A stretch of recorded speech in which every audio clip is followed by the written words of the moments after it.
Hello everyone and welcome back to the channel. This video is going to be about 10 things narcissistic people say and what they actually mean. Why we can take these things the wrong way and why we can think they're coming from a place of our intentions and not their intentions.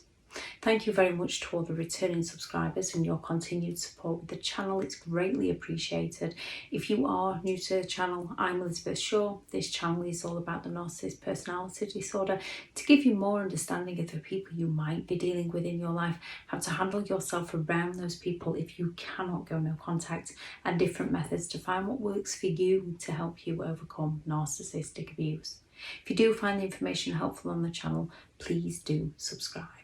So one thing a narcissist will say to you is, it's not all about you. And from your intentions, because you care about other people, because you want what's best for other people, because you're looking out for those that you care for, when someone says to you, it's not all about you, you start to question whether you're being too selfish, whether you're not considering their needs, whether you're not being there for them. And a narcissist will do as much as to call you selfish, when what they mean is it's all about them, because they are incredibly selfish people. If they're not getting their own way, they're going to do all they can to manipulate you so that they can get their own way with you.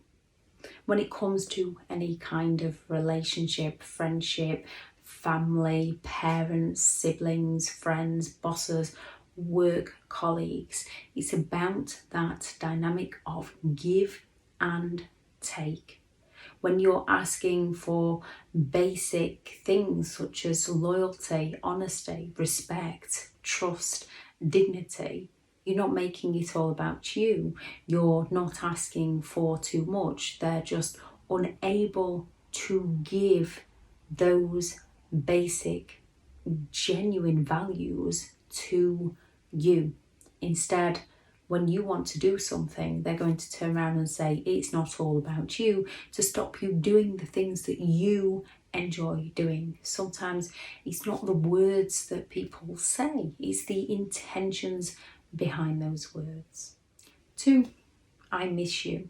Usually when they're no longer getting their own way. Now, when we tell people that we miss people, it's because we miss them. Life might have got in the way. Life might have got busy. They might have been doing something. We might have been doing something, but we genuinely miss their company. We miss their time.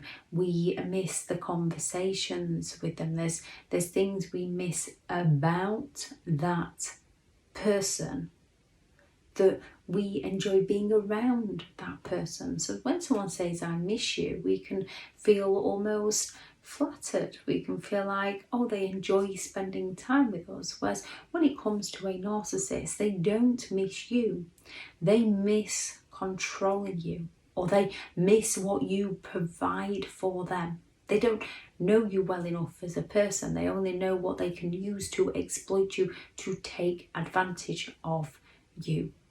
So when someone says they miss us, we can interpret it as they're coming from our intentions, whereas when it's coming from a narcissist, it's coming from their exploitative intentions.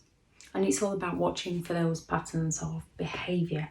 So if someone lies to you, cheats on you, hurts you, lets you down, they don't care for you. They don't miss you. They miss what they can get away with. You've changed. Yes, people can change. Like narcissists can change often temporarily to meet a need of their own. They can change their lies, they change their manipulation, they change their friendship circle, they change their partners to suit that particular moment in time. They change their manipulation methods from the rage to the projection to gaslighting to silent treatments to get what they want from you.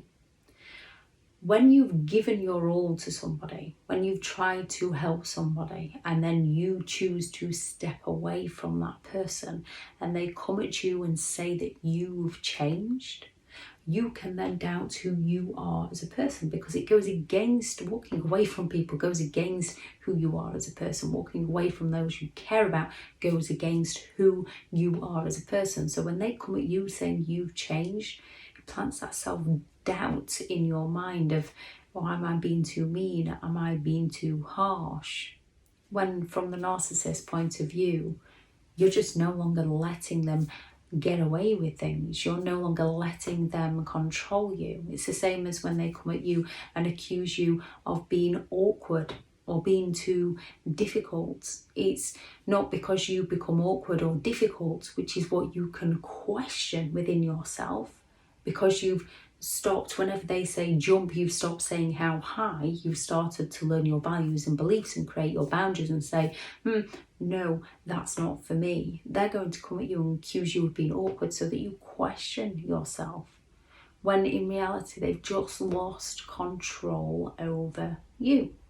And narcissistic people tend to be some of the most awkward people that you could ever meet. However, they're going to go all out to project that on to you, so that you change your mind, so that you break down your boundaries, so that you lose a sense of who you are, because you're continually serving them. We don't need anyone else.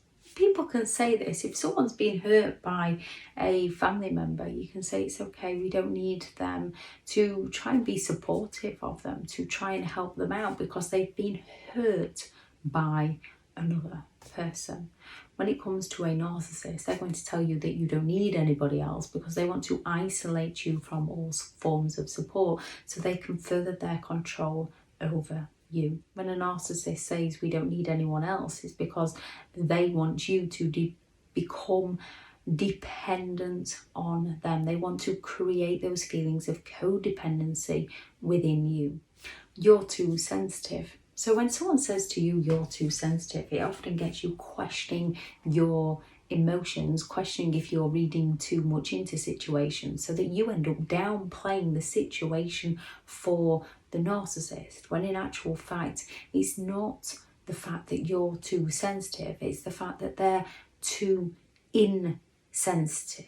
They're not willing to empathize with you. They're not willing to listen to you. They're not willing to care about you. They're not willing to understand you.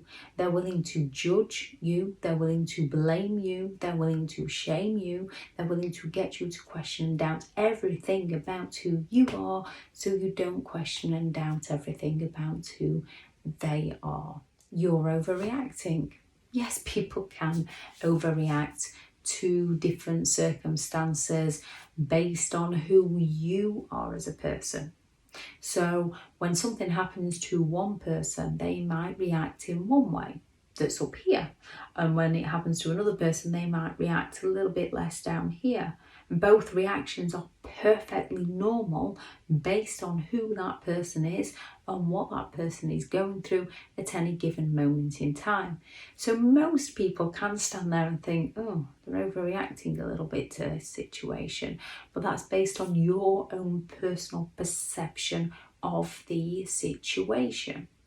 Most genuine people would try to understand the other person's reactions, try to help the other person through what they're going through. Whether they think they're overreacting or not, they would do their best to help the other person out, to help the other person see the situation, to help the other person learn and grow from things. When it comes to a narcissist, they're telling you that you're overreacting because they want you to focus on your reactions and not their actions. They want to convince you that your reactions to their behaviour are the problem, to distract you from the fact that their actions are the problem, because without their actions, you would not be having those reactions. When a narcissist says you're overreacting, it's not usually down to a outside situation. It's usually down to something they've done to you. And basically, they want to get away with it. A narcissist does not want to take responsibility. They don't want to take ownership for their behaviour. They don't want to admit fault. They just want to find a way to blame somebody else, and using people's emotions against them is one way a narcissist will blame another person. You're so ungrateful. When people tell us that we're so ungrateful, we can doubt and again question ourselves. We can wonder if we're being ungrateful, whether we're being rude, whether we're not appreciative of what people have done for us. And this creates those feelings of obligation. It creates feelings of guilt, and we don't want to be seen as the bad person. We can all make mistakes. However, this isn't our mistake. A narcissist is telling us that we're ungrateful to manipulate us into becoming obligated, into doing things for them. They want to take all the credit for people's achievements. So they might come at you and say, you wouldn't be where you are without me. You couldn't have done that without me. To create that fear within you that if you haven't got them, you're not going to be where you are. So that you don't recognise where you are is a very uncomfortable, unsettling, hurtful, toxic place. Narcissists are the self-entitled hypocrite. If they do something for another, they expect eternal gratitude. If someone does for them, they expect more from that person. A narcissist might come at you and claim that nobody else likes you, nobody else would want you. Again, to create that doubt within you, to lower your self-esteem, because once they've shattered your self-esteem, it's easier for them to control who you are as a person. They want to place that fear and shame within you. They want to place that insecurity in you so that they can further their control over you. And once they've got you in shame, once they've got you in fear, it's easier for them to provoke reactions from you, to blame you, to use your reactions against you, to further control you, because you can recognise your mistakes, you can recognise your reactions, you can feel ashamed of your reactions to them, blame yourself for your reactions to them. And this is perfect for a narcissist to use your own behaviour, because it's the truth of what happened, against you to keep you trapped within the dynamics of that relationship. When without them provoking you, baiting you, you wouldn't be reacting to them in that way. Yes, we have to take ownership for our own behaviour, but we also have to pass responsibility back to the rightful owner for theirs. It's only because I love you. This is one of the most toxic, hurtful things anybody could say, because it's given a false impression of love. When a narcissist says it's only because I love you, it's to justify their toxic, hurtful, negative behaviour towards you by claiming they care about you. When if they cared about you, they wouldn't be hurting you. They wouldn't be justifying their behaviour. They wouldn't be trying to control you. You'll never find someone like me. Narcissistic people do have a belief that they are special, that they deserve special attention. They exaggerate their achievements. They want to place that doubt within you that you're going to end up alone. And there's a big difference between being with someone and feeling so alone, and being alone and no longer feeling so lonely. They say you'll never find someone like me, so that you stick around until they can replace you. And the truth of the matter is, you don't want to find someone like them. You want to create your values. You want to create your belief system. You want to create your boundaries, so that when these kinds of people do enter your life, you don't get too involved. You don't involve your emotions too much. You can distance yourself from them far easier. They're going to realise they can't exploit you and unfortunately move on to somebody they can, which isn't pleasant. However, all we can do is just keep raising awareness until these people can no longer exploit people, because people have the understanding and the knowledge of what these people are doing to others, which is often why people, enablers, come along and narcissists come along and say not all narcissists are bad, stop shaming narcissistic people. And they're saying that to try and protect their behaviour so that they can continue to get away with their behaviour. You're not shaming by describing a narcissist, you're not shaming the narcissist. That's their behaviour. The shame is on them. They're trying to project that shame onto others. They're trying to justify it by claiming that other people's reactions are the problem, when it's not. Their behaviour is the root cause to their problems and to yours. If anyone has any thoughts on the video, please add those into the comments. Thank you very much for listening. I shall add in the description the video on the 2 faces of a narcissist and the playlist of the things that narcissistic people say, which include a lot of these phrases in a lot more detail. Thank you very much for listening. Go out there and create the day that you deserve, because you do deserve to have an amazing day. Bye.